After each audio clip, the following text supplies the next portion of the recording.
The holiday season, ladies and gentlemen, you gotta love it for what it is. It is the most wonderful time of the year, especially when it is a pro wrestling show that does not go out of its way. Get off at the exit just to insult your intelligence. So that means, welcome to AEW Dynamite and AEW Collision Live Review. This your boy, Mr. Starksign. Big dude. It was a holiday bash. If you didn't get drunk, then in which case, you might hate this show because it's not going to be one of those shows from us because let's keep it a buck. 3 hours is way too fucking long, okay? So Yeah. if you are expecting us to be on this stream for 2 hours, I need you to go ahead and get that out your head right now. Get that out of your head right now. Now, don't get me wrong. This is a good show, and we're going to talk about it. We're going to break it down like a fraction. But sacrifices must be made. But before I talk about those sacrifices that must be made, I need y'all to hit that like button, hit that share button. Let people know we're live on YouTube right now. If you are putting it up on Twitter, you know what I'm saying, tell a friend to tell a friend. Then tell them to retweet it. Okay? Send through that financial lubricant. Send through all of the support that is necessary for that show, as y'all used to hearing me say. Like gang, comment gang, share gang, financial lubricant gang. Y'all know the show, the necessary love. Now, guys, normally I would say, hey, we got a job to do. And yes, we still have a job to do. Otherwise, I wouldn't have clicked the go live button to talk to you fuckers. But we will not be holding one special. Oh, wait, hold on. See, it didn't even want to do it. You know why? Because it was destiny. No, but we ain't going to be holding one special. Dumbass. Accountable. We are going to be bringing you facts, data, statistics as we go because that's just what we do have. But guys, we are just going to stick to the news tonight because it was a very interesting topic that came up today that a lot of people are going to love hearing our discourse about because you know what? All's fair. So you know what, Werner? Let's go ahead and get into 10 news. Let go. So as we know, it's the end of the year. And end of the year awards start coming out. I think it was yesterday. Mm-hmm. Tokyo Sports came out with their MVP award for Japan Wrestling, to which someone did not get one vote, and that one person is Takeshita, the IWGP World Heavyweight Champion. Not one single vote. That man is propping up that promotion to keep it alive until the kids can come alive. But no, fuck them. Now stop. That's the problem right there. Mm-hmm. Just because Takeshita wasn't considered New Japan homegrown, that does not mean that audience and that media over there gets to completely shit on him. Mm-hmm. See, that hyper-traditionalist like way of thinking that New Japan has and the people that support them has is honestly going to be the downfall of that promotion. I've been saying this for a while because me and one of our viewers, I think it was Adrian, got into a debate about this with the G1 where it's like, yeah, you know, tradition is tradition, but New Japan's hyper-traditionalism has not allowed them to really grow to the level of which they really should have grown after what Kenny did for them and, you know, the Bullet Club angle did for them and all of these people did for them and, you know, Okada and, you know, Tanahashi and Naito, all these people should have taken New Japan to a new level and it didn't in the end run. You know what I'm saying? When it's all said and done, not to say those guys didn't do great, impactful work, but is that great, impactful work they did in the promotion being, how do I say, is that momentum being carried? Is that torch being carried by someone right now? And actually the answer is yes, and it is being carried by Takeshita, but Takeshita is clearly not getting that love because, again, he's not homegrown. And he has 3 contracts. God forbid if someone gets 3 contracts in wrestling. Oh, it's the end of the world. No, I just think it stinks. Like, I really think that stinks. I agree. I think that's dumb. I really think that's gutter trash. And I said this not that long ago.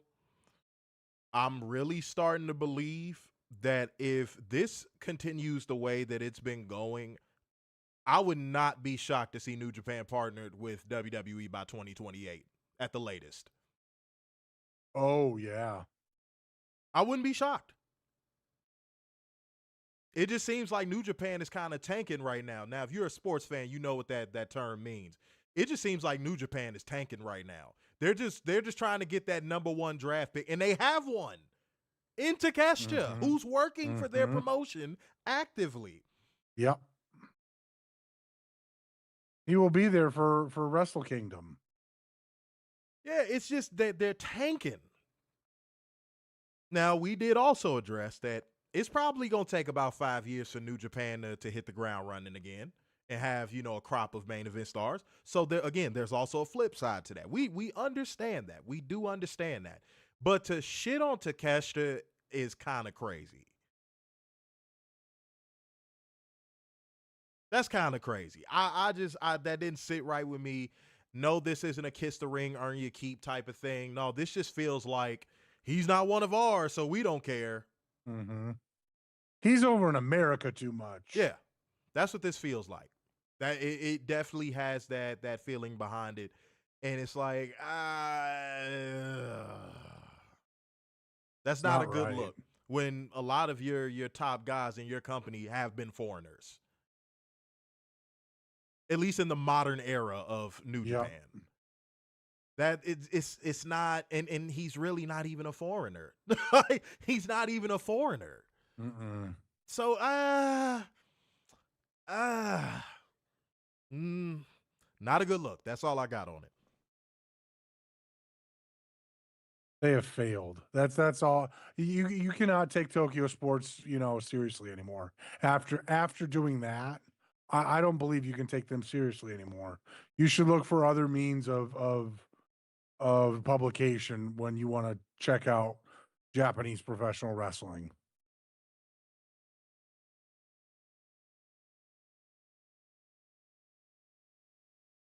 Well, that wasn't awkward at all. Move on. No. Move on. Move the fuck on. Up next, new Sports Illustrated has released their end-of-year awards, to which storyline of the year went to Hangman Adam Page's redemption arc. Rivalry of the year went to Hangman Adam Page and Jon Moxley. Heel turn of the year went to Naomi. Best on the mic went to Timeless Toni Storm. Best in the ring went to Willith Ospreay III. Breakout Wrestler of the Year went to Kyle Fletcher. Comeback Performer of the Year went to Stroganoff. Tag Team of the Year went to Fitter. Oh boy. Batch of the Year, Io Sky versus Rhea Ripley versus Bianca Belair at WrestleMania 41. I don't know what the fuck inspired that right there. Yeah, that shocked the hell out of me. We'll talk about it once you finish. Matter of fact, let me get the rest because you reading this shit like a state trooper. All right, Show of the Year, AEW Double or Nothing 2025. Female Wrestler of the Year, Mercedes Moné. Male Wrestler of the Year, Hangman Adam Page. Promotion of the Year, All Elite Wrestling. The 2025 Legacy Award goes to Juan Cena, ladies and gentlemen. All right, so I want to address this. I want to go ahead and get the energy back in the room, man. I want to talk about this because there was a lot of butt hurt. And I was going to do this anyway. That's the funny part. Like, even if we weren't doing a shorter show, I was going to talk about this anyway. This was going to be the main thing that we speak about. There was a lot of butt hurt. And I mean a lot of butt hurt, a lot of cleanup, a lot of and here was how I knew the compromised media had to wave a white flag on this list. Stay with me. I need everybody to stay with me. I'm going to start off with this and then I'm going to address the list. You saw a lot of the compromised media waving the white flag or just being quiet, but and I'm not giving him credit for having, the balls to say this. I'm giving him credit for being the only compromised media member to say something. But John Alba, not to be confused with Jessica, said this. This was an all-panel write-in voting for the record. I agree with some and don't agree with others. Of course, he had to toss that in there. Last year's were super WWE heavy. This year's were AEW heavy. It's all fair. I gotta address that. If the media wasn't compromised, why did he feel compelled to say that? Right. I always say on this show, a hit dog will holler. Y'all always hear me say that on this show. A hit dog will holler. If the media is not compromised in favor of WWE, why did he feel compelled to say that?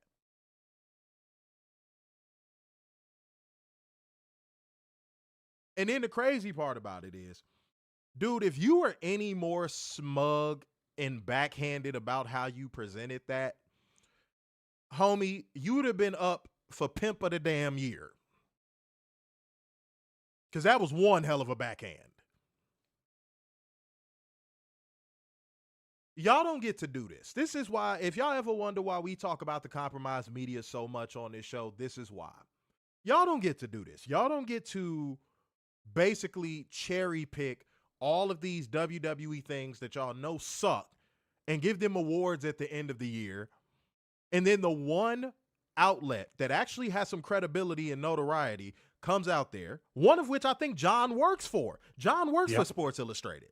That's correct. So you know good and well somebody above him had to tell him, man, you better comment on this shit.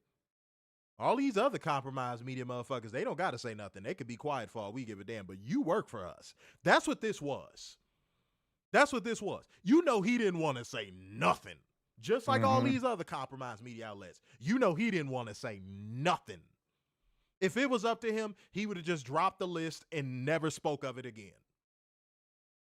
Just like every other media outlet did.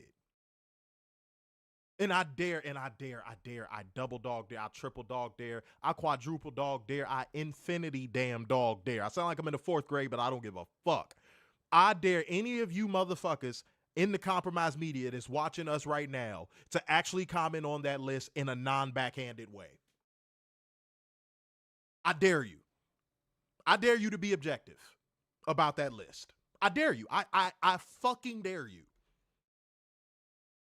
You know why? Because every list should look like that. Since, let's keep it a buck, from 2019 until 2023 and 2024 until now, every list should have looked like that in favor of AEW. It's just that AEW was so bad in 2023 because they were trying to be like, wow, would you look at that? The company that y'all dick ride, WWE. They were trying so hard to be like them that it tanked their product. There was no winner. There was no winner. I consider that year there was no winner.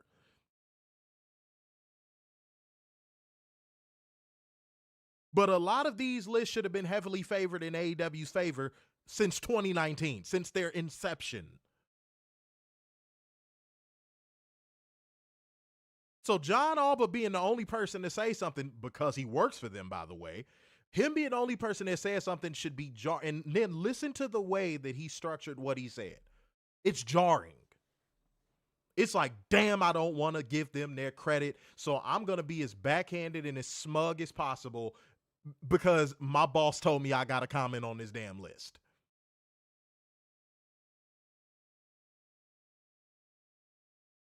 And then again, all of the other media members, quiet. What's going on, Eggert? Quiet. No objective takes, no objective think pieces about this list whatsoever. And if anybody can find them, show them to me. I will say I'm wrong.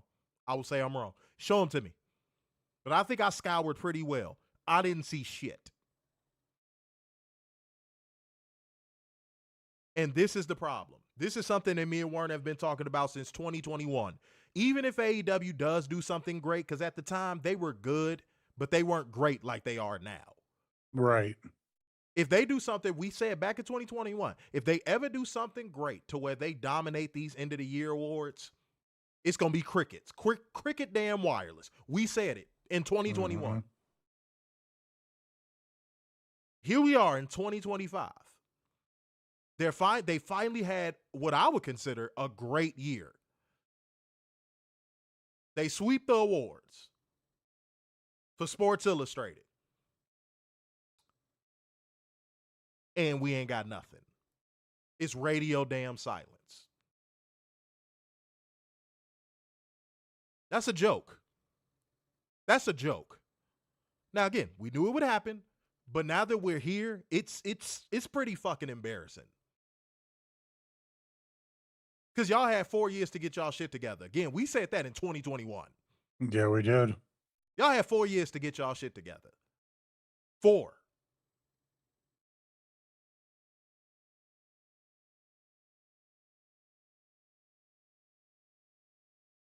Now, with that being said, let's address the list. Edgar, yeah, you remember? Yeah, we said that the AEW product wasn't great then. They had good years, but they hadn't had a great year. Like a landmark year where you look at it and you kind of go, yeah, no, that was great from top to bottom. They hadn't had that yet. But this year was great. All right, let's address the list, Werner. Let's address the list, man. Let's do it. Let's have a little fun.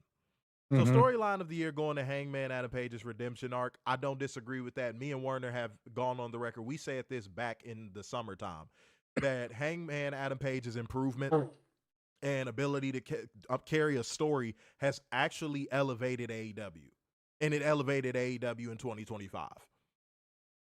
So the redemption arc is cool. And we even brought up the fact of the matter that at one point when that belt was handed to him, he was not ready for it. The dude was wearing butterfly jeans, y'all.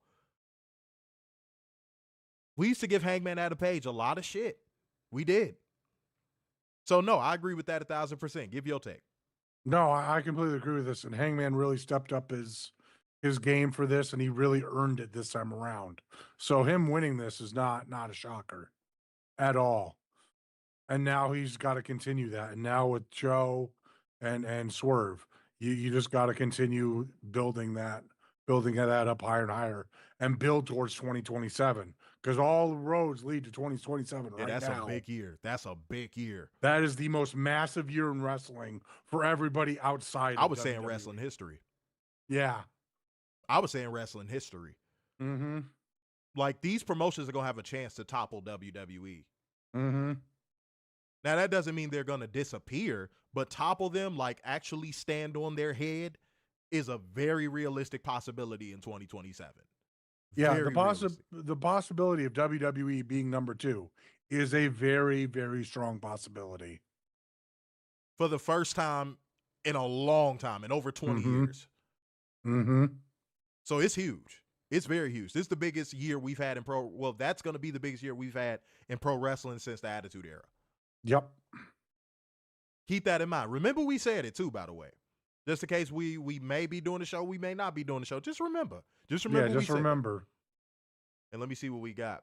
Said probably call Paul for permission. Let me see who said this. Yeah, it said WWE didn't kick butt in 2025. No, it didn't. No. By the way, newsflash, it's not going to kick butt in 2026 either. No. Or 2027. Or 2027. Or 2028, because they probably or be 2029. Fucking Saudi by then. But next up, we got rivalry of the year: Hangman Adam Page versus Jon Moxley. Yes, 1,000%, I agree, and I'm gonna tell you why. I said the briefcase storyline was the biggest storyline this year has produced because I told y'all the moment that title was free from that briefcase, it was going to be a massive moment. I was in the building for that. I literally have my All In Texas media, not badge, my badge is in the room, but I got the thing they sat right in my little station right here, right in front of me. And you want to know what I think of every time I look at this thing? That moment.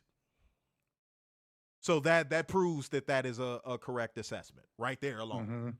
Every time I look at that All In Texas logo that's right here, I could grab it, but I don't want. It's one of the things where you know when you move something that's been there for a minute and then everything just fall. like it's one of them things. Like I don't want to move it and like my screens fall, my damn everything falls. So yeah, but no, I agree with that 1,000%. I was saying that in the moment. I was saying storyline wise, WWE is not going to produce anything that touches that storyline when the storyline was still going. And I also said that storyline is everything that WWE fans think Cody's finishing the story. Actually, yeah, totally. It was actually that. It actually captured the organic injury and capitalized on it. Instead of delaying it a year. And now Cody has been a nothing burger of a fucking champion. So how did that work out? 2 times over. I don't care how many people sing his fucking theme song. Or go, whoa. I don't give a shit. I do not care. That shit has been a cluster flop. It's been terrible, off, stinky. Send that shit to the moon. All right? So, no, I agree. But go ahead and give your take on that one. No, I completely agree. Because outside of that, really, there was nothing there. But real quick, I want to, that moment, you need to find a way to create or elevate that moment for 2027. Bar none, hands down. Because that's going to be the moment you crown, Kyle or whoever to be the next guy to topple over WWE to make them number 2. And let it be a young guy who's under 30. Mm-hmm. You got to establish at least, Tony Khan, this should be a goal of yours. If you're watching our show right now, this should be a goal of yours. You should have at least 6 babyface and 6 heels established at the top of the main event scene, and at least half of them need to be under the age of 30. Mm-hmm. Or just hitting 30.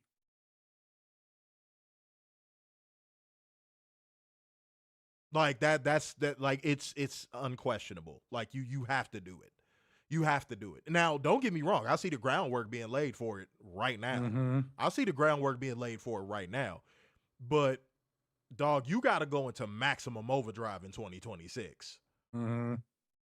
Especially the second half of it. Now, I'm not saying this because this is my favorite wrestler of all time. I'm not saying this. Do whatever you have to do to have Sting's son ready by the end of 2026. Ooh, that's a great call. Yeah. Do whatever you have to do to have Sting's son ready by the end of 2026. Going into 2027, Sting's son should be one of your focal points of your product as a babyface. Mm-hmm. I know he's a little bit older. He's just a little bit over 30, if I'm not mistaken. Like, I think he's like 32. That's not bad. Yeah. So what, it'll be 34, 35 at that time?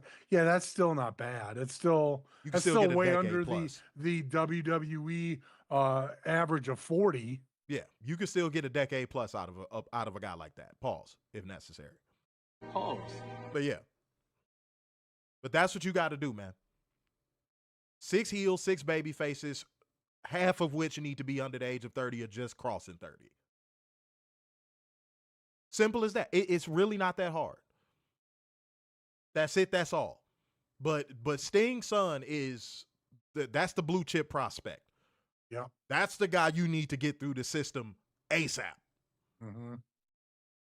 Now, I'm not saying give him the Nepo baby Randy Orton push or nothing like that and have him beating motherfucking, Swerve on his first feud and no shit like that. But get him established and get him established fast. Mm-hmm. And from what I've seen, like little clips I've seen, he has his dad's timing in that ring and he has his dad's footwork in that ring. And honestly, if you know anything about Sting, one of the things that made Sting special early in his career was how agile he was and how great his footwork was. The dude could jump from halfway across the ring and damn near fly over the person he's jumping into in the corner. And he has that same ability. He has that same ability. I see it. I fucking see it. I hope he has that ability to connect to a crowd like his dad did, though. I really do. Because that'll be able to help you fast track him without it looking crazy. You know what I mean? Mm-hmm. All right, next up. This felt like, it's getting a little too AEW-y in the room. We gotta switch things up. Because what the fuck? Heel turn of the year, Naomi. Stop. Wait, real quick. I'm going to say this and mic drop on it. How can it be heel turn of the year if she got pregnant halfway through? Oops. Love Naomi. Love that sister. Love that sister to life. I really do. How can it be heel turn of the year if she got pregnant? Not even halfway through. Like a quarter of the way through. Heel turn of the year, maybe heel turn of the half year. Yeah. Can we put for the first 6 months? But like, no. Love Naomi, love her, but no, no, no, no, no, no, no, no. If we're going for impact in just the moment of the heel turn, you had Cena, but like we know what ended up becoming of that. But like that just felt like we got to give WWE something. Mm-hmm. That's what that just felt like. That just felt like we got to give WWE something. Cause yeah, no, that's all I got. Give your take. Yeah, I'm with you. I head scratched on this, especially after how well done Samoa Joe's turn was done. I don't get this at all. At Not all. not only how I good was just that feel done, but the follow up as well, Werner. right. I just, again, I gotta agree with you on this is a little AEW heavy. We gotta give some WWE things. Yeah, it was I, empty. It was empty. it was very empty. I don't get it. It made no sense to me. WWE is the empty calories of professional wrestling. Mm-hmm. Look, the fellas in here, we all love a good beer, unless you don't drink. But like, it's some beer that when you drink it, you like, I am literally just putting carbonation in my body, and it's just empty calories. You can feel it. You can feel it when you drink it. You just like, this is empty fucking calories. This is bullshit. Like Bud Light. You drink a Bud Light, that shit feels like you are just putting empty calories in your fucking body. PBR, that's another good shout. Mm-hmm. See, but that's like trashy white girl's beer of choice. Like, if a trashy white girl has to drink beer, that's the first thing she's going for. At a Cubs game. Yeah. But no, like, guys, things should be based on impact. Things should be based on follow-up. Like, the way things are measured in pro wrestling these days has been so watered down and so bastardized in favor of WWE that even when something is mediocre in the follow-up category, or mediocre in impact, they're still like, well, WWE's the biggest platform, so we gotta give it to them.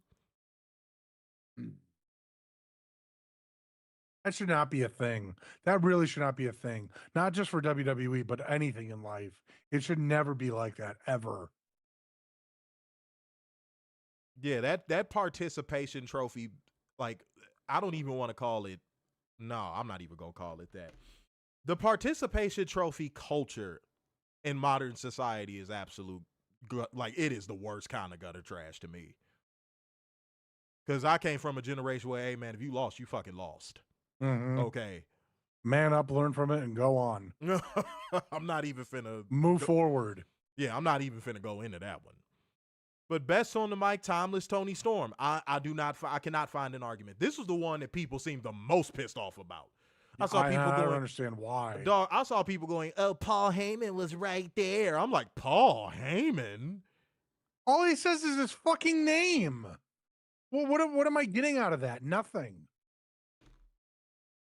Again, impact, innovation, follow-up, all of these things should be measured. And it seems like that is what was measured in this selection, and people had an issue with it. You know why? Because WWE does not represent any of the things I just said. Mm-hmm. Not in 2025, they fucking don't. I asked this question like this year. I said, when is the last time WWE has innovated? None of y'all could answer me. Not one of y'all in this stream could answer me. Elimination Chamber? That's it. That's the only thing I can think of. Likewise. That was the last thing. Y'all couldn't think of shit. Money in the Bank with Chris Jericho. So we're talking about stuff that happened before 2010. Yep. My point exactly.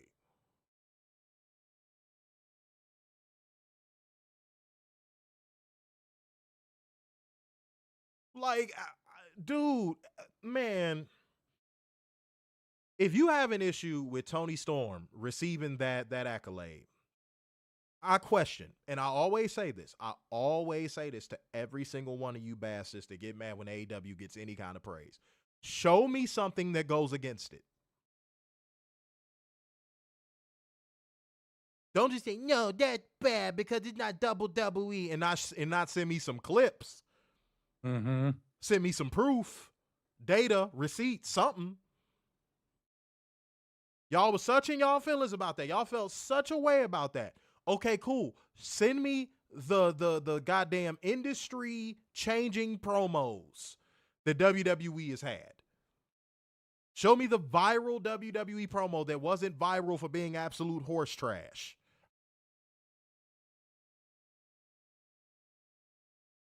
Show it to me. See, that's my problem. Because again, I hate to say I come from an era, but I got to say it again. I come from an era where if you say, hey, man, you wrong on that, and it's something that can be either proven or disproven, you either had to prove it or the person that was opposite of you had to disprove it. But the thing is if you say something like that, the burden is on you to prove it. Mm-hmm. It works like that in court as well. So for all of y'all saying, no, it can't be Toni Storm, then who is it and why? Present evidence. And y'all can't. Y'all can't. Y'all, dude, if y'all wanted to, y'all would. And fellas, y'all need to learn that about women as well. It's been a minute since I gave some red pill advice on this show. If she wanted to, she would. Holy fucking shit. It's a lot of men out here that y'all thinking, oh man, maybe if I just double text her. No. Maybe if I just ask her where she's at. No. Maybe if I just spend a little more money. No. Oh, shit. Simps make me sneeze. Thank you. Like, simps make me sneeze. But fucking, yeah, man, y'all can't prove shit. So just shut the fuck up. Please. Go ahead, Warner. Give your take on this one. I don't know how you can't give this to her. No one else has come anywhere close to her on the mic. No one. That includes everyone's favorite MJF. Even MJF hasn't come close to her. I don't know why people be getting their feelings over Paul Heyman going, well, my name is this, and everyone's going to sing along with what I have to say because that's the WWE way. That's not how you get over in wrestling. Maybe in WWE sports entertainment land where everyone lives in this bubble where everything is awesome, but not in the real world. No. Impact is key, which is something I've been saying since we started reading off this list on this show. There are people still quoting. I just saw this shit last night. There are people still quoting Toni Storm's phrase in that promo against Mariah May, where she said, I have now sentenced you to a lifetime of mediocrity. Mm-hmm. I see people still quoting that Toni Storm promo. Especially after last night. And that promo happened in what? Late February, early March? Yep. Impact. Give me one quotable from a WWE promo this year. Oops. You're not going to find one. And I'm not talking about the sing-along stuff. I'm not talking about catchphrases. Give me a quotable from earlier in this year from a WWE talent that is being talked about right now at the end of the year. Give me a quotable. Give me one. One. I'm handicapping it. Give me one. And don't give me some throwaway line that happened on a random ass Raw in goddamn Corpus Christi, Texas. I'm talking about a big moment, big feud promo where it was a quotable line, like Mariah May and Toni Storm. Give it to me.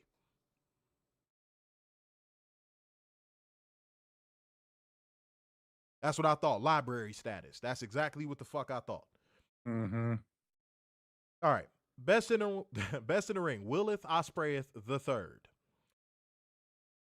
that is one of those things where I don't even need to go into an explanation on it. This is something that me and Werner said this year and last. All of his matches feel important. That's the sign of a real superstar. Not a labeled superstar like in WWE. That's the sign of a real superstar. When every match, even TV matches, you are in feel important because of how you work. Yeah. That's it. That's all I got on that. Go ahead, Werner. He made Shane Shane Douglas. What? Shane What the fuck are you on?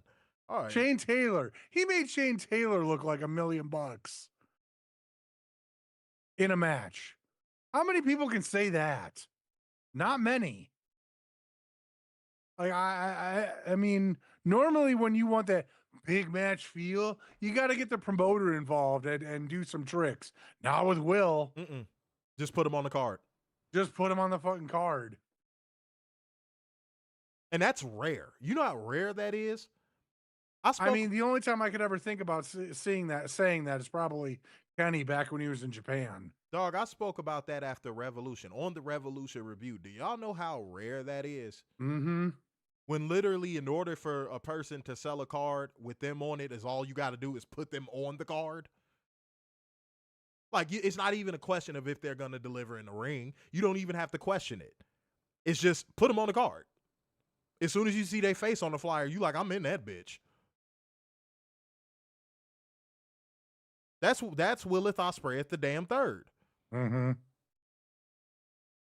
And again, WWE fans, you don't have to like it. You don't have to like it. I'm sorry that they have to manufacture that over there in the bubble of WWE. I'm sorry that they have to say stuff. You got to have Michael Choate on commentary going, this is a big fight. Yeah. I'm sorry that vintage. I'm sorry they got to fake it over there. I'm sorry. But like, hey, we just got to keep it real, man. We got to keep it real, said the return pop is going to require hearing protection. Absolutely. I mean, because he's a superstar, dude. He's an actual superstar. And by the way, where has been your representation on the Cash App? El Cash App. Mm-hmm. Show up and show out real quick, man.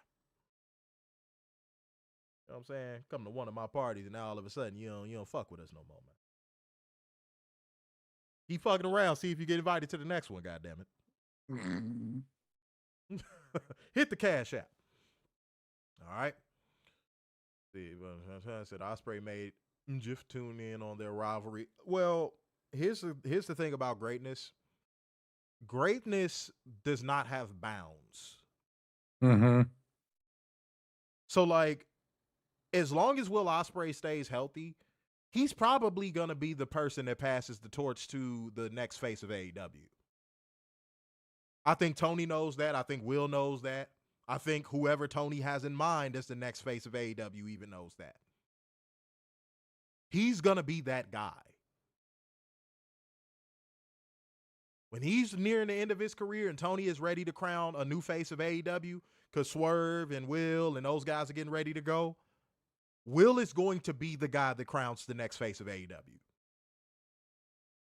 Now, don't get me wrong. Swerve is probably going to play a role in that too. Hangman is probably going to play a role in that too. Kenny's probably going to play a role in that as well.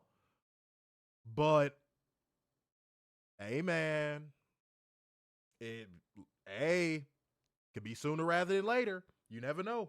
You never know. All right, let's move on to the next thing. All right. Breakout wrestler of the year. This is something people also had a problem with. Kyle Fletcher. Boy, I saw so many people having an issue with this one. How are they going to say that when Sol Ruka was right there? How are they going to say that when Obafemi was right there? How are they? Oh, yeah. Uh-oh. That's what happens when a bitch is sucking your dick and she ain't using the mayonnaise, Werner. I see what's going on. But yeah, no, straight up. I'm just trying to move as fast as Obafemi does to the ring. Oh, they was real tight about this one. You know why? Because that's that insecurity of the WWE fan base that knows that WWE is not creating any new stars. Mm-hmm. I even saw one person say Stephanie Vaquer was right there. I'm like, what? What? What? Huh? No. Neither of the people that you just mentioned are nowhere near Kyle's level. Kyle would make them look silly. I saw so many people saying names that I was just like, what have they fucking done? In Stephanie Vaquer's empty calories ass world title reign means nothing. Mm-hmm. And she's not a breakout star. She's a rental. Mm-hmm. That's not a new house. The fuck? They acting like it's a new construction. No. WWE didn't make Stephanie a star. You want to know who did? It's somebody y'all seem to fucking hate a lot. Two people y'all seem to hate a lot. Tony Khan and Mercedes Moné. Yeah. Because without those two, she ain't signed. Not to WWE, she's not.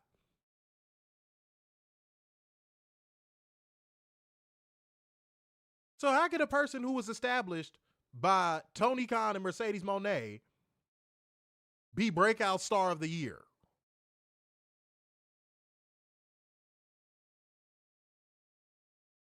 This was a two-way race between Mercedes Moné and Kyle Fletcher.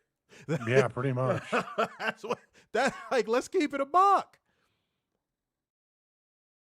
Let's keep it a buck. Like,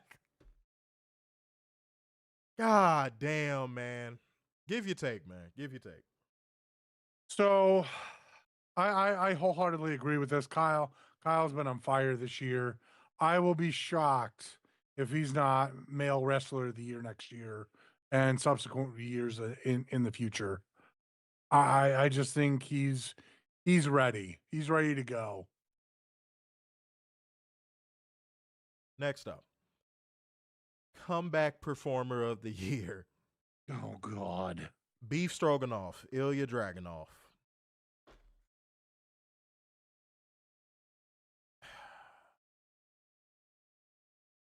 Look. The coked up squidget has not done nearly enough to win any award this year. We don't believe you. You need more people. I really. That's just a really. Like I don't even got like a little breakdown for it. That's just a really, like, beef stroganoff. Beef damn stroganoff. Seriously?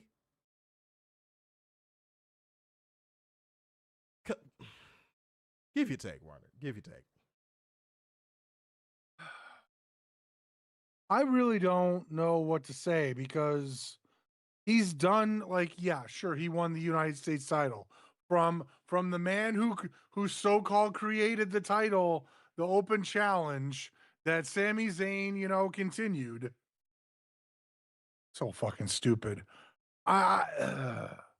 There's nothing special about him to make him the comeback wrestler of the year. He's done nothing special to earn anything except for lay on top of men, which looks homosexual, by the way. I just, ugh. I don't know. I really don't know. This just doesn't seem warranted. I'm not moved. I'm just gonna put it like that. I'm not moved. Yeah. I'm not moved. Moving on. There just has to be somebody else. Now, here's an AEW one that I actually disagree with. Tag Team of the Year, Fitter. Yeah, I disagree with that too. I actually disagree with it. I actually fucking disagree with it. They have not done enough. Just on the basis of feeling like they have not done enough. They have not been that level that we know them and we are accustomed to them being in that ring. I don't agree. I don't. That's just that simple. Go ahead, Warner. I think Stokely's really hurt them. I think Stokely has made them take a step back. It feels everything that they do now just seems off. Them as heels, I should say. them in the ring, everything just feels off. Yeah, I would have definitely. Yeah, I agree. I would have probably gave this to Bro Dito before I gave it to anybody else. Mm-hmm. And I'm not joking. I probably would have gave it to Bro Dito. That's the crazy part. All right, moving on. In the most laughable selection on this entire fucking list. This was not only it's getting a little too AEW in the room. Somebody open a window. I don't know who got this shit off. This is laughable at best. Match of the year, Io Sky versus Rhea Ripley versus Bianca Belair at WrestleMania 41. Y'all got to stop. Drug dealers, y'all got to stop stepping on y'all dope. Mm-hmm. Was this like the write-in portion where they was like, okay, guys, so all of the sane people, let's give the mentally challenged people a chance, okay? Mm-hmm. So we're only gonna have the Mihoy Manoys write in this time, okay? Just for this one. 'Cause what the fuck?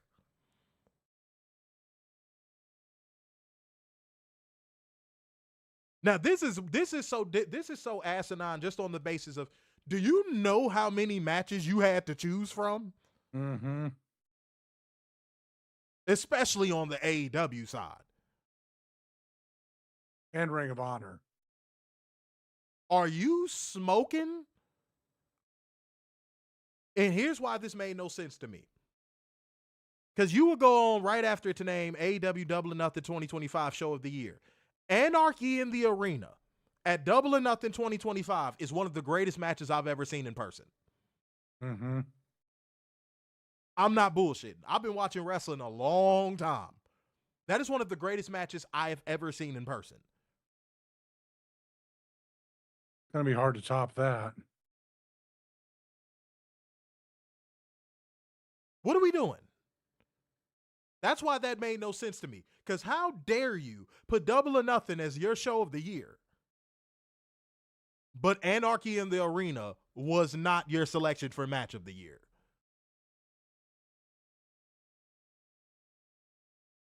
Hell, if you wanted to go recent, you could have just picked Kyle Fletcher versus Speedball.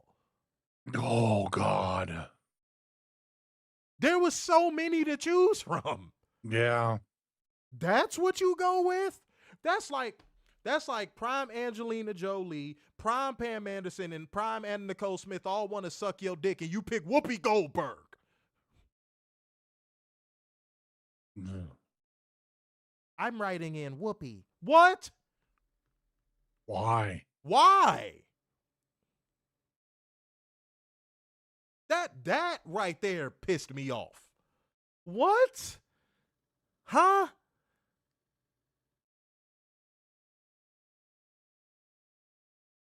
And I said this and I still stand on it. A company that calls themselves a storyline entity and all this old stuff, and they shun professional wrestling and they say that's not what they are anymore, that none of their matches should be qualified for a Match of the Year award. I completely agree. I stand on it. I've not moved off of that. I stand on Mm-hmm. it. Yeah, the Ospreay Fletcher cage match. Name some matches, y'all. Name some matches instead of sitting here boring up our fucking comment section.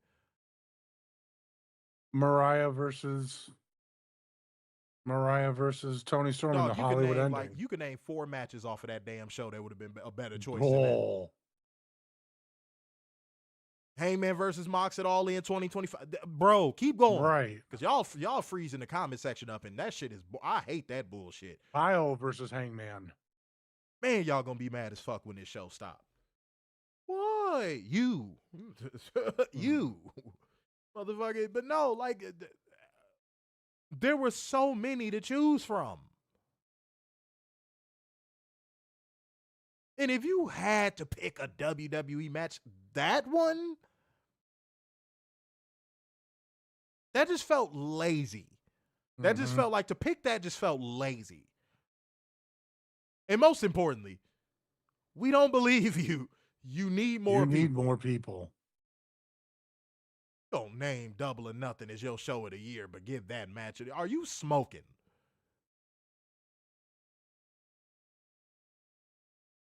That the show of the year is AEW Double or Nothing 2025. You're not going to get an argument out of me. I was there in the building, and I agree. Top to bottom, even the pre-show. Yeah. Top to bottom. Yeah, you're going to hear no argument from me. Female Wrestler of the Year, Mercedes Moné. Absolutely 100%. Unequivocally. Yeah. No debate, no challenge, no nothing. Show me a woman with her body of work. Show me, this is where I really want game tape. Show me a woman with her body of work this year.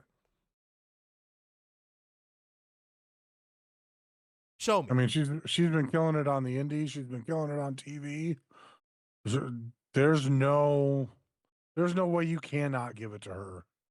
The solo women's division in WWE is in fucking shambles right now. Mm-hmm. I mean, so is the tag too. Let's be real. Mm-hmm. But like, come on. That it shouldn't even be a question. Now, you know it's going to be some lists that's going to come out that's going to reverse this course and give the WWE drone something to salivate over. Because, you know, their feelings can't be hurt. No. Mm-hmm. But we all know that that's the truth. All right. Male Wrestler of the Year, Hangman Adam Page. Again, game tape proves it. Yes. Yes. Absolutely. The game tape is there. Yes. Not only just the match game tape, the storyline game tape as well. That's probably the only thing he had over Willith Ospreay. Yeah. The storyline game tape is there. Not no fucking Chody. Not no fucking CM Hypocrite. Not no Boreman Lames. Not no Blandy Borton. None of that. Okay? Promotion of the Year, AEW. Goes without saying. Mm-hmm. I don't even think we even need to go into anything on that as well. Goes without saying.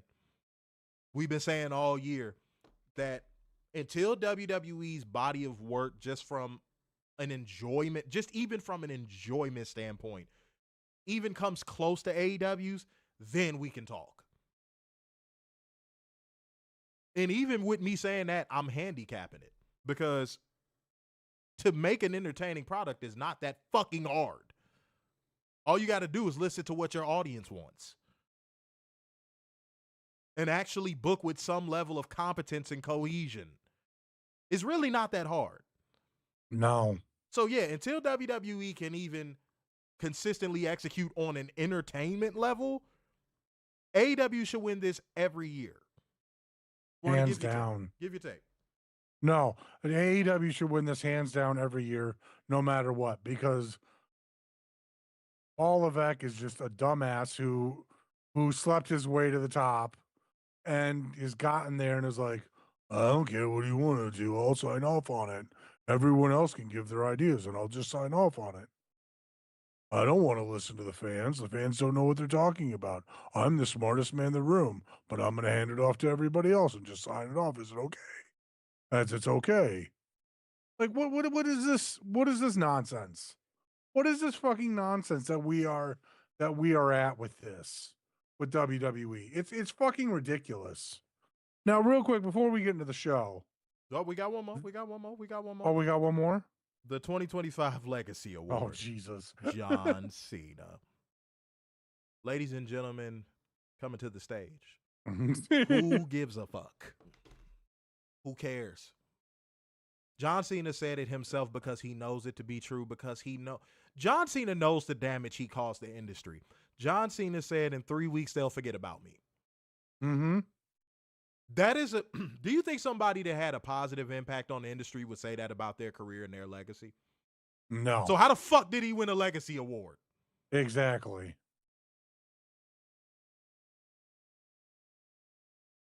The moment he said that, he should have been disqualified. Mm-hmm. They should have just scrapped the category altogether. Because that was basically him knowing what people like me, Werner, and all of the truth seekers know. dude, you did not leave the industry in a better position than what you found it. And he knows that. He knows that. And I've been saying this for the longest, that he knew exactly what he was doing when he was burying talent. I've been saying this for a very long time, even before doing this show. Back when me and Warner worked together at the same call center, I was saying this. Yeah.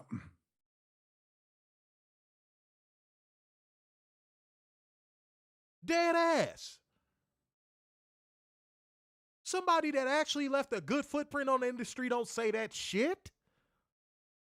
He knows he's going to be forgotten because his career was largely forgettable. He's not saying that because, the modern fan just moves on from things so fast. No.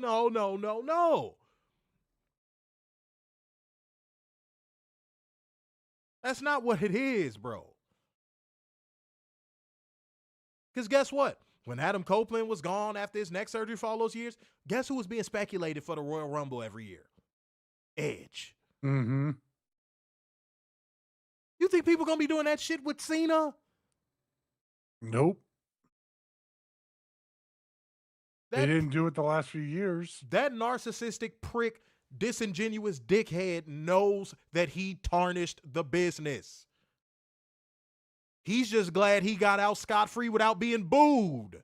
And shouts out to Gunther for calling out the hypocrisy of WWE fans when it comes to that bullshit too.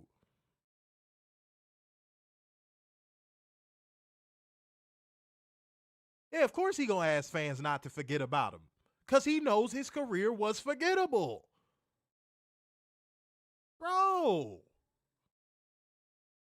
It's so sad that, like, the fact of the matter is somebody had to remind me, oh, yeah, Cena went against Solo Sikoa at WrestleMania. I was like, what? Really? I was like, that happened? Oh. Not Sikoa. No, who did he go against at Mania in Hollywood? I was there, too. Was it Theory? Oh, that's right, Theory. But he went against Sikoa. I'm thinking of another event. Yeah, he went against Solo. Was it a Saudi event? Yeah. I thought it was SummerSlam. Somebody had to remind me, though. That's the whole point. Somebody had to remind me. I was like, oh, shit, he did go against Solo Sikoa.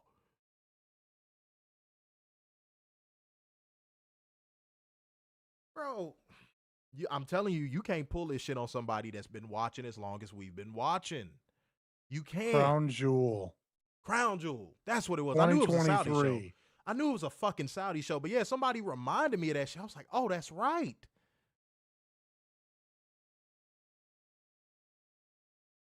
All right, but let's keep going with the show. Oh, by the way, I almost forgot. Guys, we got to go straight into the show. No, wait, Werner, you wanted to bring up something before we got into the show. It better be good, motherfucker. No, there's one category I feel like is missing from this year-end awards list. What's up? Where's best weekly TV show? Oh, you know they're gonna dodge that one. Oh, you know they're gonna dodge that one. If you can dodge a wrench, you can dodge a ball. That's right. Yeah. You knew they was gonna dodge that one. Mm-hmm. Because that would have really held up the mirror. Mm-hmm.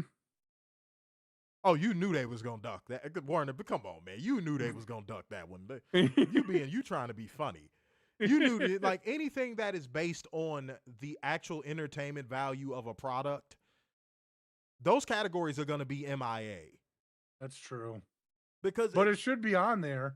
I mean, if you're gonna have show of the year, why not have best weekly TV show for the year? Because then that would mean they would have to actually state the truth. Yeah.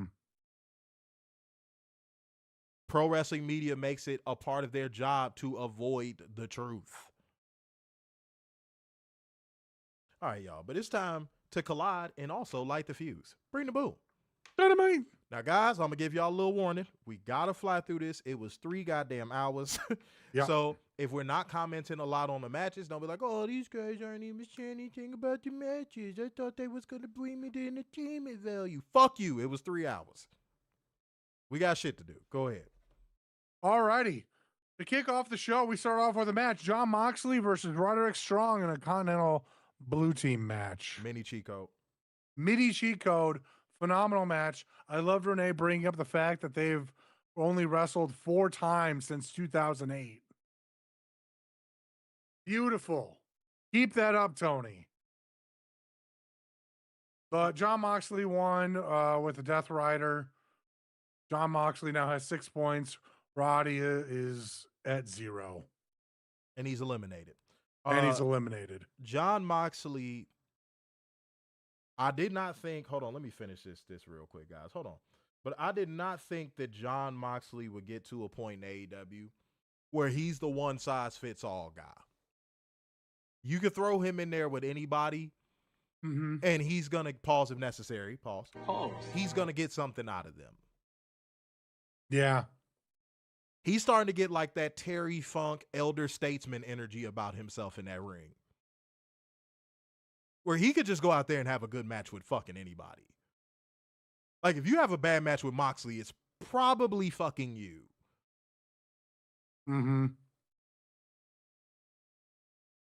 So that's to see Jon Moxley continuing that, because I was like, let me see. I got to see a sample size of this before I commit to this take. But now that I've seen a large enough sample size, he's becoming this generation's Terry Funk right in front of our eyes. Big time. Go ahead. You know what I actually loved about this match, and you might disagree with me on this, Daryl. I loved how it started in 1, went to 2, back to 1, then jumped to 3. Loved that. I didn't disagree. I ain't gonna disagree with that. No, that's exactly what the match was. Yeah, no, I loved that part of the match. You know, we don't see those types of matches very often, but when we do, it's a real treat, and I loved it. I hope we get to see more of it. That's called experience, by the way. You got to have experience to be able to do that in the ring. Young wrestlers, if you're watching the show, you have to have experience and reps in order to be able to do that in the ring. People like Will Ospreay are the outliers. Because look at how long it took Moxley into his career to be able to do this. And look how long it took Roderick Strong into his career to be able to do this. Okay? So don't put the cart before the horse, young wrestlers. Go ahead. Alrighty, up next, we got Eddie Kingston backstage saying, either you win or you lose, or you learn. You never lose, as last week he learned from his match with Samoa Joe. Everyone else he's going to face forward, they'll see what he's learned. As pro wrestling is everything, one loss won't bother him as he'll move forward, maybe at Collision. Okay. Up next. Okay. All right, bro. All right, it's Eddie Kingston. Man, somebody get that dude a fucking burger so he can shut the fuck up, please. Like, what is he talking about? Who knows? Did he do a you win some, you lose some promo just because Tony Khan is like, oh, I don't want your stock to tank, so I'm going to give you a promo? Dude, your stock has already tanked, and most of your stock is in your stomach. That's a name I have not seen in here in a long time. The King of Hueco Mundo. Whoa. That Tony Khan, I said that Mox is the 2025 Harley race. Has said that Mox is 2020. Again, yeah, he's cut from that cloth, that Terry Funk Harley race cloth. More so than Triple H ever thought he fucking was. Because, boy, you want to talk about somebody who, if you asked him 100 times out of 100, who did he think he was?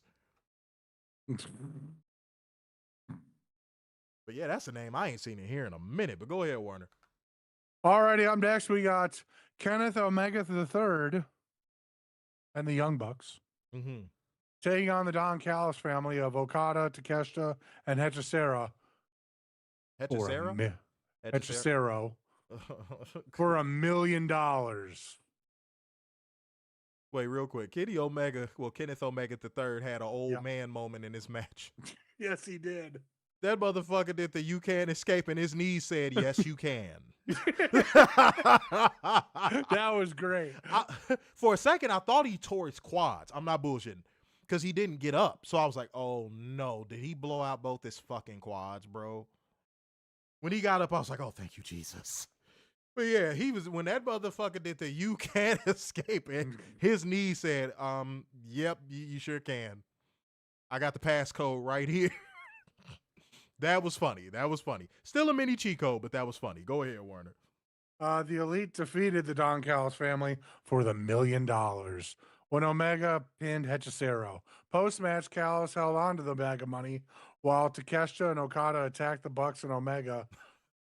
Raging Fire and Rainmaker connected on the Bucks as they traded places, hitting the other Buck with their finishers.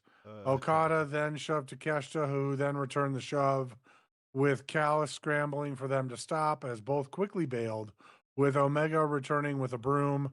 The cleaner cleaned to the ring as referee Rick Knox got the bag of money and instead of running for his life with it, handed it to Omega. The Elite stood tall with the money.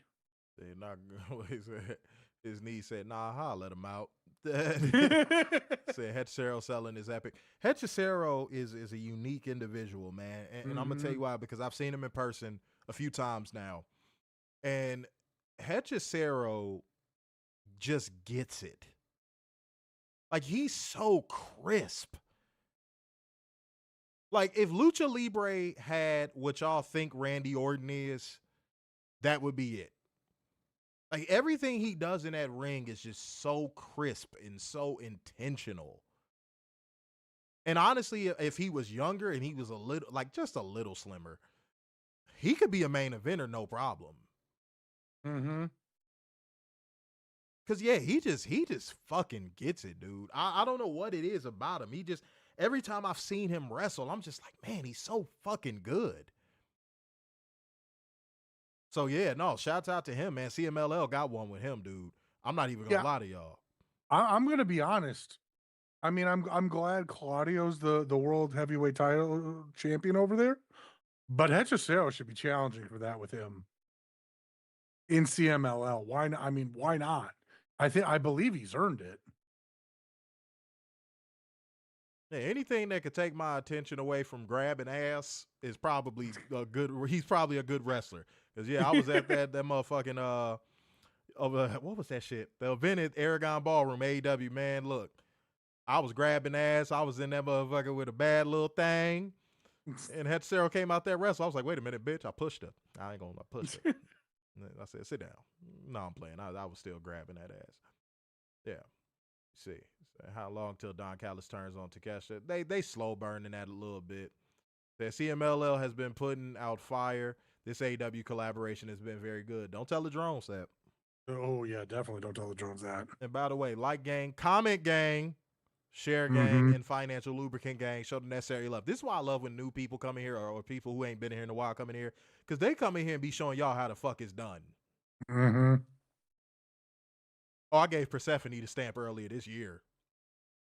I gave Persephone that stamp earlier this year. I actually gave her that stamp last year. Like summer 2024. Yeah, I gave her early summer. I think it was May even. Yeah, I gave her that stamp a long time ago. Plus her booty jiggles with anything she does. That girl blinks in her damn booty jiggles. You can't be mad at that. You cannot be mad at that. But let's keep going. Already up next, and I've never done this before, but I think it's warranted. Cheat code for the contract signing for the AEW a world title contract. Fucking cheat code. Go watch this. This was fucking phenomenal. That's your main event scene, ladies and gentlemen. Yes. That's your main event scene. Even MJF went out there on fire. My jaw dropped with how motivated he was tonight. Holy shit. I was like, where was this been the last 6 years? Finally. People might think this is cheap. MJF shows up to work. People might think this is cheap. I don't give a fuck. Him even utilizing the contract right there and using a storyline reason as to why he did it was chef's fucking kiss to me. Yes. That shit, man, look. Bruh, him basically being like, look, I could have took the easy route, but I don't like none of you motherfuckers. I like that shit. Man. Because I said, if it was one thing I said about MJF, I said I got tired of the cheap heel MJF where it's like, oh, I'm just going to take the easy route. Just like the prototypical boring heel that we've seen a million times over. So for him to come out here and do what he did tonight, Werner may not like this part. He sold the match for me. You know, again, as I said earlier, my jaw dropped at the way he worked tonight. He sold the match for me. His cadence even was everything worked. He sold me on everything. He sold me so well that I just want to see Swerve beat the shit out of him, because Swerve's facial expressions after he got into MJF's face were priceless. Like, I'm gonna ruin this motherfucker. Like, I cannot wait for those two to stand off and beat the shit out of each other. It actually felt like he had a gripe. Mm-hmm. A reason. Ain't that wow? Wow, ain't that something? All these guys had a reason to be pissed at each other. Every single one of them. Mm-hmm. And wouldn't you believe it, Warner? They're all going against each other. Whoa. Who would have thunk in a blow-off match, too? In a blow-off match. Who would have thunk that one? And you know what? Hold on, wait. And yo, new commenter. I'm going to give you, see what I'm saying? The new commenters be coming in here and doing what these legacy commenters don't be doing. Right. But said, I wish Swerve was more comfortable on the mic. No, he's comfortable on the mic. I think this segment low-key was designed for MJF to get his shit off. Yep. Otherwise, I would have agreed with you. Like, if you could tell this was an open format promo, I would have agreed 100%. But, like, no, you could tell this was like, Tony was like, all right, here you go. He handed him the mic. It was like, here you go. You got 3 minutes. Make it count. And he made it count. He fucking tore the house down. And let me read these super chats from our good old buddy Fuego. You know what I'm saying? Two Smackaroo says CMLL might be the best company going right now. Said every win would, and you also said through another Two Smackaroo saying every win would make sense in the main event. That's what you want. Mm-hmm. And yeah, it was a lot of stuff. No, this definitely had boom or bust potential. Yes. There was a lot of stuff that could have fell flat for sure. It was only one line that I was kind of like, man, I hope Swerve don't sock him in the jaw like as a shoot. When he brought up the motherfucking AJ Francis hit row thing, because they don't really fuck with each other in real life. So I was like, I was like, you kind of saw Swerve's eyes get a little big right there. That's the part where I was like, oh, he's gonna fuck him up on Sunday. I was like, oh my God. And then you got him bringing up Samoa Joe's fucking tribal face tattoo. The whole like MJF really did his homework before he went out there with that microphone. And called him Sloppy Joe. Man, Tim Max getting a receipt in World's End. Probably. Mm-hmm. But man, this segment was on fire. In fuego. This segment was the shiznit. Put it on your license plate. The shiznit. This was amazing. I will say this, and this might shock Daryl. After this promo, I'm really disappointed that the pay-per-view isn't this weekend. Man. Fire emojis. I need them. Now I want them. Fire emojis. Fuck y'all, man. Fire emojis all over the place. Man, because holy hell. Yeah, the Diddy line had boom or bust potential. It really did. That could have, that man, when I'm talking, especially doing that in the UK, that could have fell extremely flat. I loved it. Let's keep going. Yeah.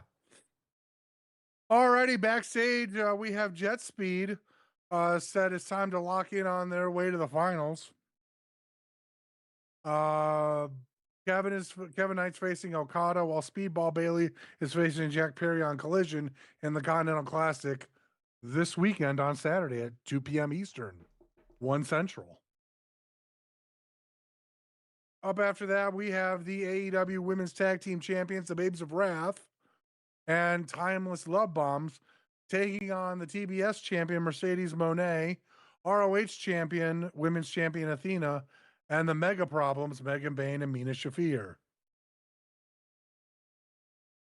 To which Mercedes Moné got in and did a quick pin for the win, to where Mercedes won, Athena won, and the Mega Problems won. decent match. I don't know if I want to call this a Chico, but it was definitely a decent match. I wasn't at a mini cheat code. I thought it barely scraped decent. Mm-hmm. I agree. I thought Megan. Yeah, I see Megan look great in this match. I agree with that. A fan almost got killed, by the way, because one of when Marina Shafir came out with her hands up, a fan high-fived her. Boy, she said within earshot of that damn mic, she said, "Don't you fucking touch me." I was like, "Oh shit." I was like, "Oh shit." That man probably thought he saw Jesus when she said that. Okay. Mm-hmm.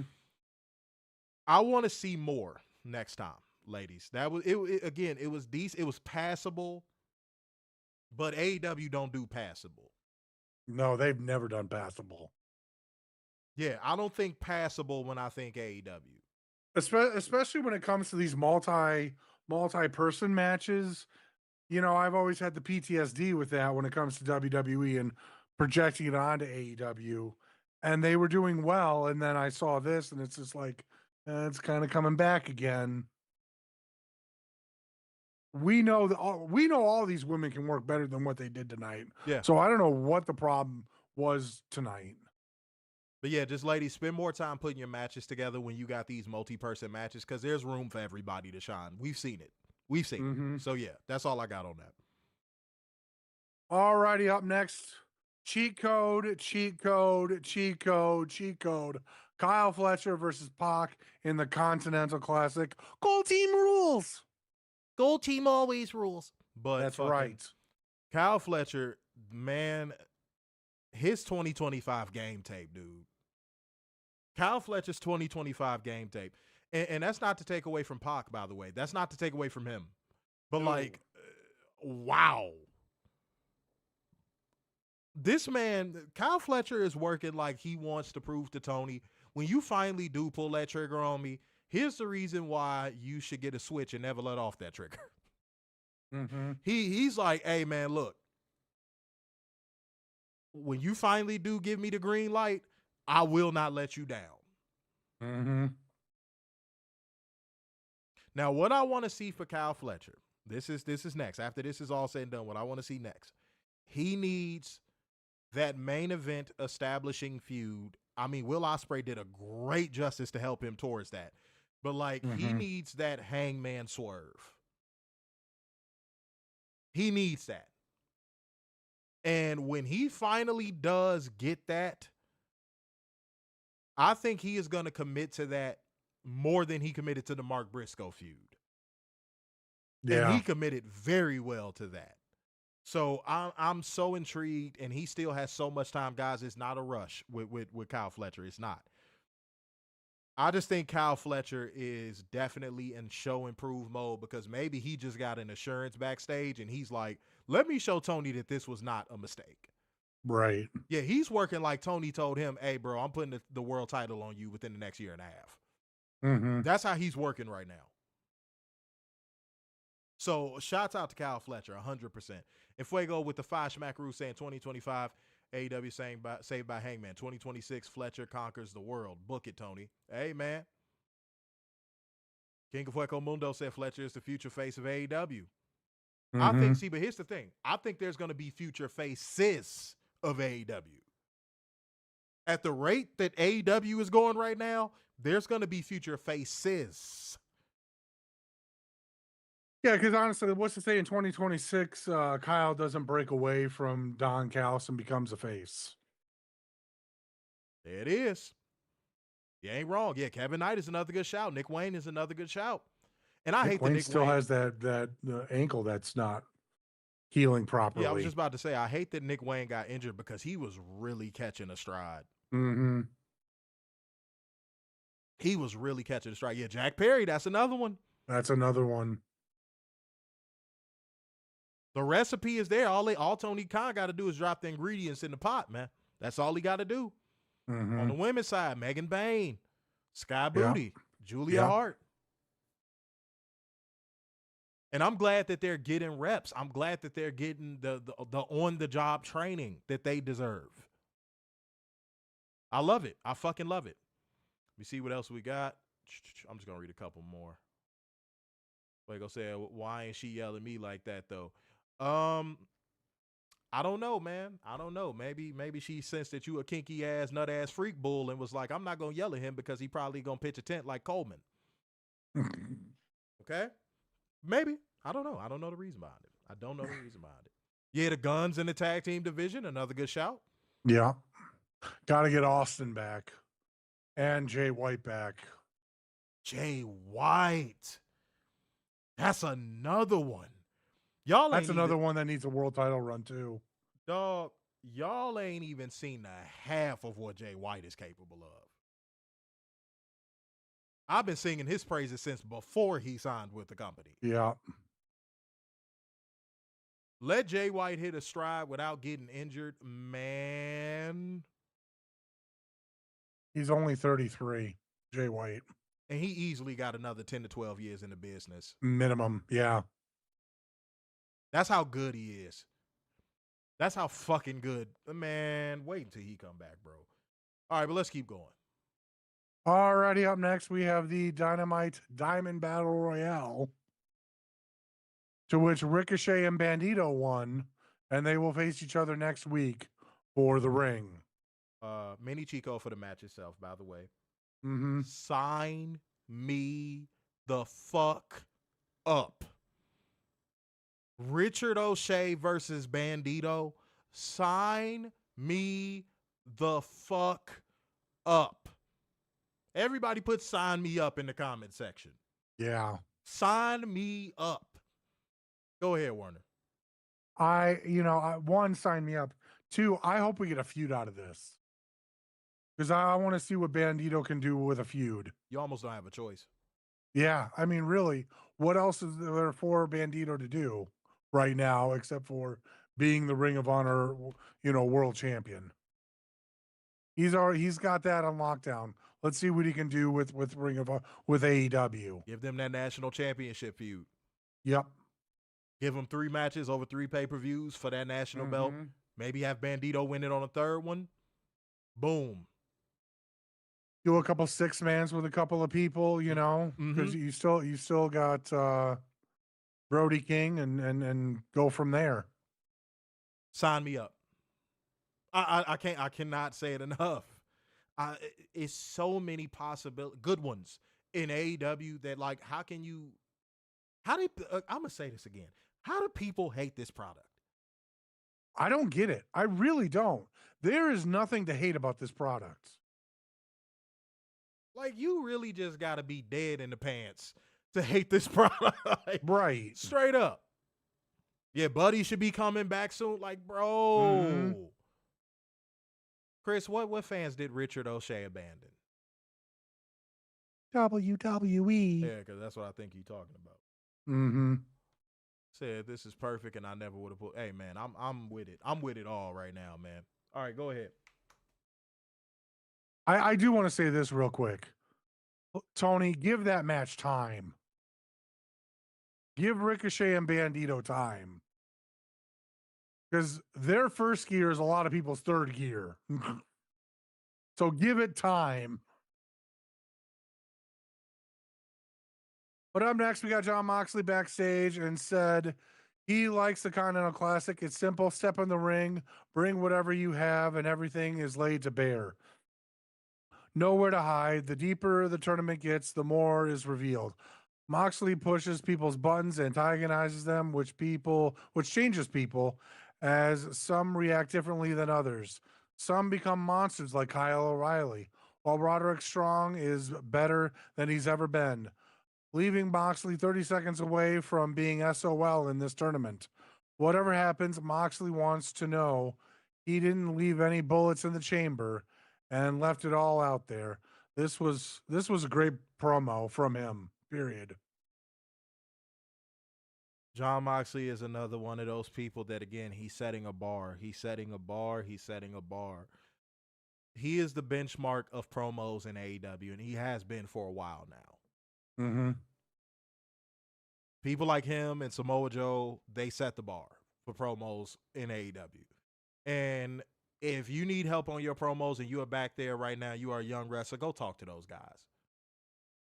Go talk to, even if you're a woman, go talk to those guys. Mm-hmm. Because when they're gone and they're not a resource anymore, you're going to wish you still had them around. And they seem like they really want to help. Yeah, Jon Moxley, I've been seeing him, not finally. I mean, like, because he could have just been doing this on the low. But, like, I've been seeing videos of Jon Moxley helping out at training camps and all this old stuff. Like, yeah, Moxley wants to get back to the business. Mm-hmm. Not that performative John Cena shit where he's just showing up in cargo shorts and black T-shirts. No, not that performative ass shit. No, actually getting into the trenches with these people. That's what Jon Moxley is doing. Yeah, no, for real though, Fuego. Like, yeah, where the wrench is at? Oh shit, Fuego, you ain't wrenched up? Damn, I'm just now noticing that. I'm just now noticing that. Holy shit. I never noticed you weren't wrenched up. Wow. Holy shit. There you go. Fuck, my bad. I ain't never noticed he wasn't wrenched up. Yeah, man. Sorry, start getting to work. Please, wrenches, start getting to work.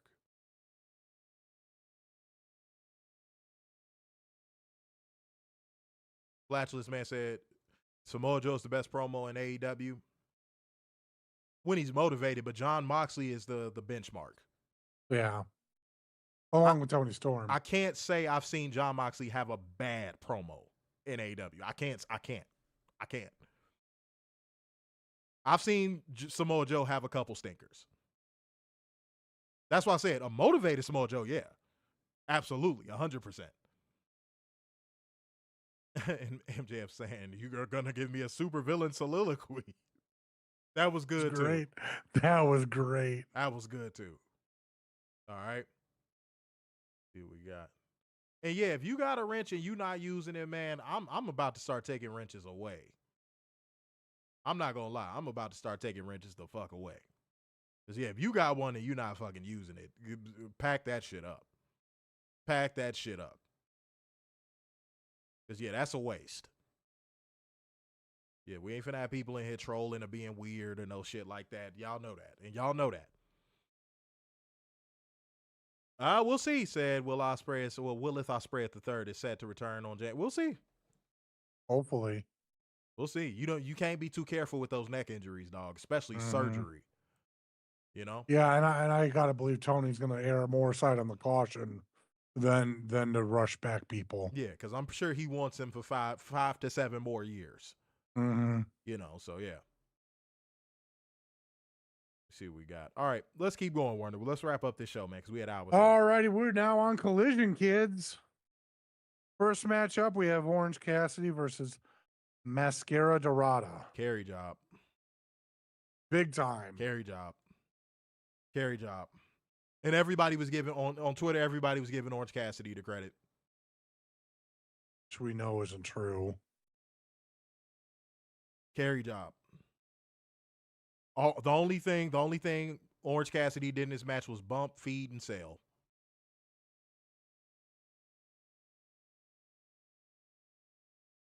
Carry job. Mm-hmm. Go ahead. Post-match, Cassidy threw his sunglasses to Dorada, who put them on. Which he couldn't because he has on a mask. Right. I'm going to keep it a beam.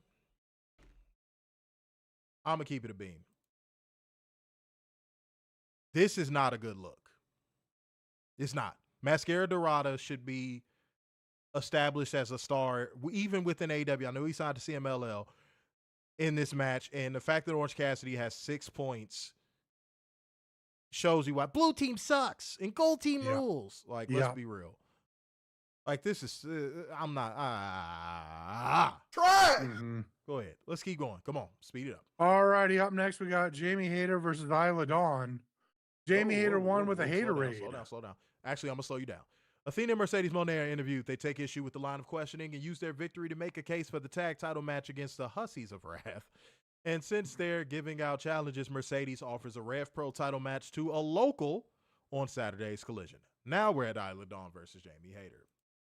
All right, Jamie Hayter versus Isla Dawn. Jamie Hayter won with a haterade for the win. Post-match, Sky, Booty, and Julia Hart attacked both ladies who were shaking hands as Thekla appeared, and the Triangle of Madness put a whooping on Hayter. Literally, as Thekla was whooping her with her belt, Chris Statlander sprinted to the ring, took out Hart and Booty with a double suplex. Thekla then with a back suplex and a tombstone. Weirdly timed Miss Haterade clobbered Statlander, not Thekla, who shoved Hart out of the way. Hater shrugged her shoulder, standing over Statlander, placing the women's world title on the champ before walking off. Not without making a Jordan shoulder shrug first. Right. Oh, and by the way, to comment on the Isla Dawn Jamie Hayter match. Jamie Hayter knows she works stiff, don't she? Mm-hmm.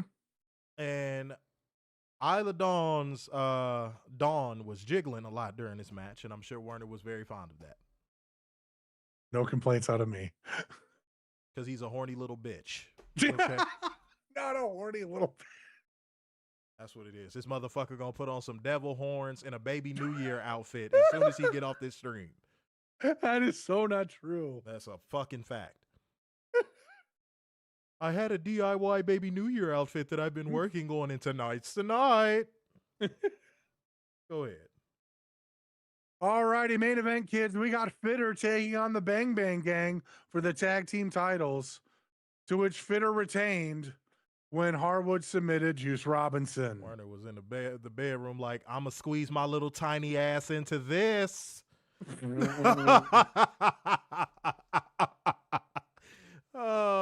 In my living room watching Collision. Werner has a thong collection. No, I do not. I do not at all. Thongs by Cisco. No. Motherfucker got a whole thong collection. No. No, he got one thong that he calls Razor Ramon. No, Jesus. And every time he wear it to the grocery store, he walk up to the first old lady he see and say hello to the bad guy. This is a true story. No, it's not. I ain't pausing shit. This is Werner's real life. This is not my real life at all. He lives this. No. And yes, David Farley, good shout. Isla Dawn was scared to take that backbreaker from Jamie Hayter. Yep. Mm-hmm. She definitely was. She definitely was. I noticed that as well. Again, if we were getting into our analytical bag tonight, I would have brought that up, but 3-hour show. Yeah. But yeah, yes, very much so. But go ahead. No, that was it. Okay. We're done. Fitter. Step your game up. You are now in the Young Bucks zone, where the Young Bucks had phoned it in for a long little minute, and now they got their juice back. Juice. It's y'all time. Now y'all got to get back on the ball. Pause if necessary. Pause. Okay. No, I'm with you on that one. See what we got. All right. The Triangle of Madness getting a push. Could we see a new champion? Maybe. Said, bro, Dito didn't die for this shit. Well, maybe they did. No, they had to die so we could get fucking Bandito versus Richard O'Shea. See how that works? That's going to be a barn burner. See how that works? Huh? Let me see what we got. All right, cool. And I saw somebody in here earlier. I think it was Mo. It was like, he was digging the Home Alone Covalent TV graphic. I appreciate that, man. You know what I'm saying? Something like that.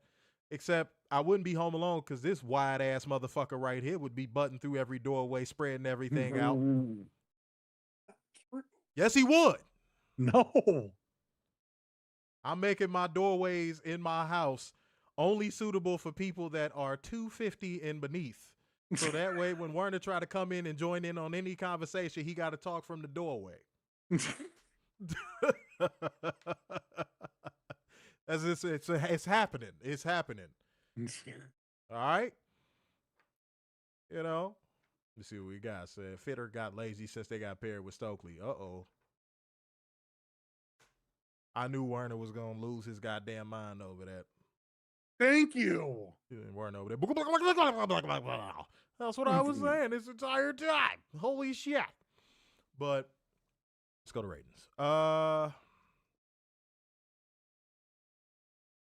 was at 9.3 on this one. Moment of the night, the 4-way promo. There's no way I'm going against that. I was at a 9. Moment of the night, yeah, the 4-way promo. Dear Lord. Mm-hmm. And it's nice to see MJF actually stepping up. Now, MJF, there's this little word called consistency. Let's see you do it again next week, too. I need that same conviction, that same cadence, that same purpose, that same everything. Said the way the last thing Fitter needed, especially his heels and mouthpiece. And Bam said 9 moment of the night, Jiff returning. Said 9 promo for the world title, 9 moment of the night, Bandito versus Richard O'Shea setup. That's some Hangman versus Swerve type potential if they do it right. We'll see. We shall see. It's a lot to look forward to in AEW. If you are an AEW fan, you are eating. Mo said 38 minutes, 29 seconds of wrestling on SmackDown, 37 minutes, 46 seconds on Raw, 48 minutes and 42 seconds on Saturday night's main event. Gail said 9.3 moment of the night, Kyle Fletcher versus Pac. Super Clark Khan said 10. That's because he wants to hug Tony Khan. That's right. And that's okay. All right. All right, clear the air. Do not dwell on the past. There's little moments in life where you walk around and you look at things and you appreciate life. You know, some of y'all might have kids. You know, when I see children living their lives, it's like something with me where I look back and I go, damn, I remember when I was that age. And it just, it makes me appreciate life. You know, where was I at? Goddamn, I forget where I was at. But like an episode of Scooby-Doo, Where Are You? Came on the TV. And I felt like that fucking 7-year-old kid sitting at my kitchen table eating cereal again. Do not take any of these days for granted. Do not dwell on the past. Just live in the moment so that way your past feels like moments. You know what I mean? Because God, how much do I wish I had that stuff back? But you know what? I live such a great life that like I can look at that stuff and smile. I don't have to dwell on it. I could just smile. You know what I mean? So that's why I want to clear the air on. Go ahead. I kind of want to piggyback off of that just a tad. If there's an old tradition that you used to do that's no longer around, create a new one. It's not that hard to create new traditions every year. And just make it just as special as that old one was. As long as it got love behind it. Exactly.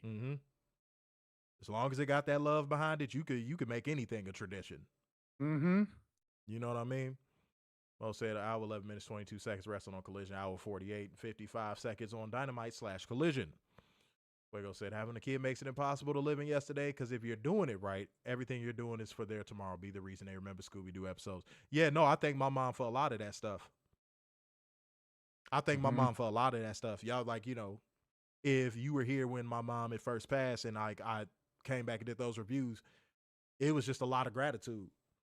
It was a lot of gratitude. Dude, I wouldn't even be sitting in front of this camera right now. I'm glad I got to say that while she was still here. I wouldn't even be in front of this camera right now entertaining y'all talking about pro wrestling if it wasn't for her. So, yeah, no, real talk. But yeah, you definitely don't got to live in your past if you just make those moments count. You don't. All right? Okay, ladies and gentlemen, we rocked it out for about an hour 40. I wanted to aim for an hour 30, but it is what it is. All right, y'all. So it's time for us to get out of here. So therefore, going once, going twice, and so to the man with the brazen his ass. So sign off yet again. It's the epitome of black excellence, the king of dimes, and just your boy, Mr. Starks. And the beacon of hope worldwide, the Messiah, some cute sixes, and the internal pessimist, Big Dub. Peace out, y'all. See you Friday.